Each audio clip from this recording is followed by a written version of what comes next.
David Hirsch, who turned the Sonoma coast into a world-class wine region, has died at the age of 81. Hirsch passed away on Tuesday in Santa Rosa, California, after a bout of respiratory failure, his family said.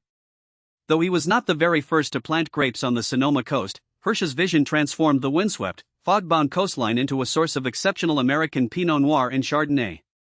In 1978 he bought 760 acres of an old sheep ranch, attracted by the low price and the rugged beauty of a place where sea lions outnumbered people and only a few ghostly crossroads towns dotted the ridges. 2 years later, in 1980, he planted his first 2 acres of vines, encouraged by a wine-loving friend who told him, "You plant Pinot Noir here and it'll be a world-famous vineyard." Over the following decades Hirsch expanded his holdings to roughly 1,000 acres, of which 77 acres were devoted to Pinot Noir and Chardonnay, split into more than 24 distinct blocks. Initially he sold his fruit to larger companies that blended it into anonymous Sonoma wines. But in the early 1990s his work began to draw the attention of a new generation of talented producers.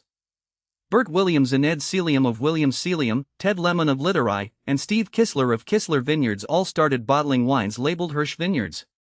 Those wines were instrumental in establishing the Sonoma coast's reputation for eloquent Pinot Noirs and Chardonnays. The grapes from Hirsch Vineyards produced wines described as firm yet lively, with elegant, slightly herbal fruit flavors. Ted Lemon noted the tannic structure as a Hirsch signature, describing the Pinot Noir as having a wild, herbal character, notes of sage and savory, paired with good acidity. Hirsch eventually launched his own label, but he never stopped selling grapes to other winemakers, believing that collaboration helped the region grow. Farming the Sonoma coast was never easy. Yields averaged only 1.5 to 2 tons of grapes per acre in a good year, a fraction of the 4 to 5 tons typical on the Napa Valley floor. In the early years many growers were literally off the grid, generating their own electricity and pumping their own water.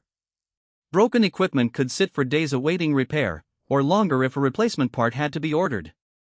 Despite these challenges, Hirsch's persistence helped turn a remote, windswept stretch of coast into one of America's great wine-producing areas.